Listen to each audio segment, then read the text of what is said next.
Hello mates. In the previous video we discussed the two coordinates that we are going to use for our second equatorial system, the right ascension and the declination. And I said in this video we are going to do examples and a bit of theory, but we are almost done with this second equatorial system. The first example is asking me to draw just a diagram that represents where the Orion Nebula, which is right ascension equal to right ascension. Okay, I'm given that the right ascension is 20 degrees, and then the declination is equal to minus 5 degrees. So I'm supposed to draw this in a diagram. So I will draw my diagram like this. This one I'm going to call it my SCP, and this one will be my NCP. So this one is going to be my celestial axis, and perpendicular to that is my celestial equator like this. It's going to be my celestial equator, and I'm going to have my ecliptic like this. This one is going to be my ecliptic because it's at an angle to my celestial equator, and this point here is going to be my first point of Aries. My west side is there and my east side is here, so the sun will move from west to east like this, and where it cuts the celestial equator from west to east, when it's moving from south to north, is the first point of Aries. So this one is the first point of Aries, so that is my origin, isn't it? So I'm told that my right ascension is 20 degrees. So it basically means my VCM, my angle VCM, is equal to 20 degrees. And it's measured through east. So it's not going to be 20 degrees to this side because that is going to the west side. It's measured in this direction. So my M will be somewhere here. So that my VCM, my angle VCM, this one here, measured through east like this, is equal to 20 degrees. And so I now know the hour circle that the star lies on. The star lies on this hour circle, the 20-degree hour circle. That's where it lies on. But I'm told my declination is minus 5 degrees. Minus 5 basically means it's in the southern part of what? Of my celestial sphere. So it's in the southern hemisphere of my celestial sphere. So it means it's on this side, not this side, because this celestial equator is dividing the celestial sphere into two parts, this northern part and this southern part. So since this is the southern part on this side, it means the star has to lie on any point here on this side here. But I'm told what it is. It's 5 degrees on that part. So I'm going to put my star there, and then I'm going to say my MCS, my angle MCS is going to be equal to 5 degrees. I'm not putting the negative because already I'm showing that it's in the southern hemisphere of this, but its value is what? Is 5 degrees. So this negative was just to point out where is it lying, in the northern hemisphere, in the southern hemisphere, or in the northern hemisphere, and how far in that hemisphere. So it's in the southern because of the negative, and then the 5 tells me it's what? It's just 5 degrees. So this MCS just has to be 5 degrees in the southern hemisphere. So basically that is just an example, and it's easy to do an example like this when you're just given the right ascension and the declination. Another part that would be interesting to know is the relationship between right ascension, hour angle, between right ascension and hour angle, because sometimes you're given the right ascension and you're asked to find the hour angle. So this we're just going to use a bit of geometry. So now imagine that we are looking at this image from up top. Can you see here? This is my celestial equator, right? This is my celestial equator. If that is my celestial equator, and this is my celestial meridian, because this is the zenith and this is the nadir. So if that is the zenith and the nadir, and these are the poles, this circle, as you can see, passes through zenith, NCP, Nadia, and SCP. So this is the celestial meridian, the circle that is outside, and this is my celestial equator, and they meet at this point.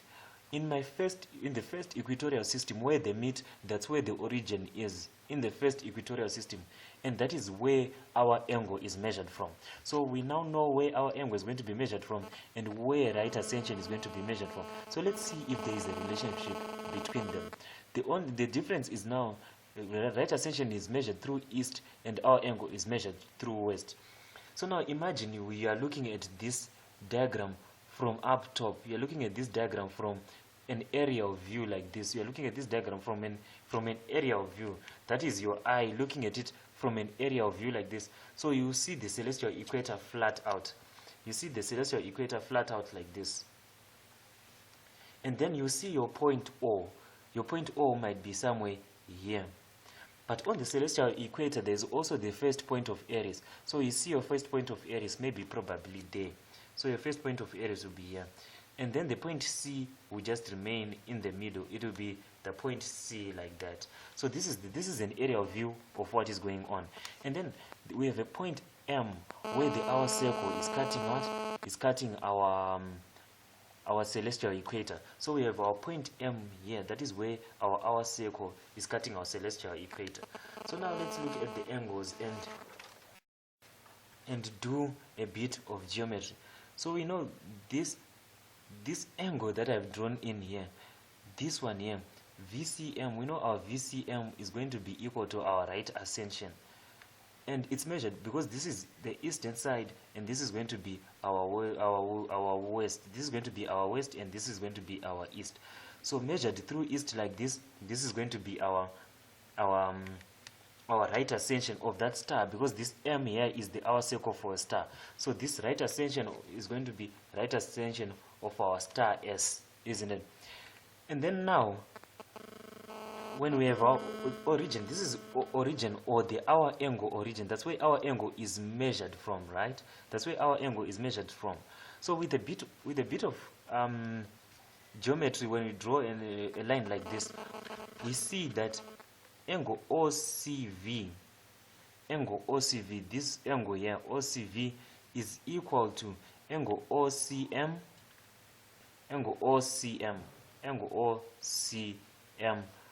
plus VCM. That's what we see, plus VCM, and this is I think this is straightforward. It's rather straightforward that OCV is equal to OCM plus VCM. But can you see what OCM is? Now we're just going to okay, let's define what OCV is. OCV is because it's what it's OCV is an angle that is measured from our origin. OCV is an angle that is measured from our origin. So our OCV measured like this, our OCV measured like this, in that way is going to be our angle of this point called V, because we are measuring from the origin that measures our angle. So our angle OCV is going to be the hour angle of V. This is going to be our angle of V because we are measuring from an origin that measures our angle. And then OCM, this angle here, is going to be the hour angle of S, our angle of star, because we are measuring to M, the hour circle for S. So this is going to be the hour angle of S, plus VCM. VCM measured in this way, VCM is equal to our right ascension of S, as we have already discussed. So this is a very important relationship. The hour angle of the first point of Aries is the hour angle of S plus the right ascension of the star. So sometimes you might be given the hour angle of V and our angle of S, and required to find the hour angle of star. So it's just a matter of making the right ascension the subject of the formula, or whatever you want to make the subject of the formula, depending on the question that you are being asked. So this is the relationship that is very important. It's very, very important that I would urge everyone to if it's cramming, if it's memorizing, I do not know what technique you are going to use, well, except writing it on a piece of paper and getting into the test with a piece of paper. But this you just have to know off by heart, this relationship. As we are going to see, when you go to sidereal time, it's going to prove very, very important. So let's keep this in mind. So with this we have finished our second equatorial system, and in the next video we are going to start on the fourth part of our equatorial system, which is going to be, let's see. So we have finished with our second equatorial system, and in our second equatorial system, let's write the coordinates that we use. We use the coordinate called right ascension, and we use the coordinate declination. Declination, as was said in the first equatorial system, declination does not change as the celestial sphere is rotating, because the stars they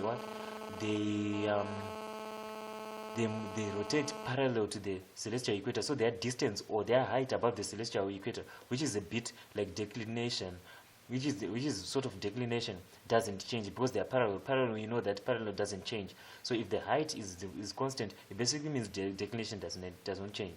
And now we have right ascension. Right ascension is measured from an origin that moves with the celestial sphere as the celestial sphere is rotating. So right ascension does not change as well. So now we are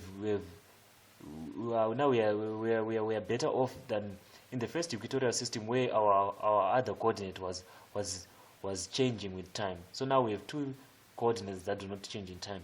In the next video, we are just going to do the second the ecliptic system. So stay tuned for that video.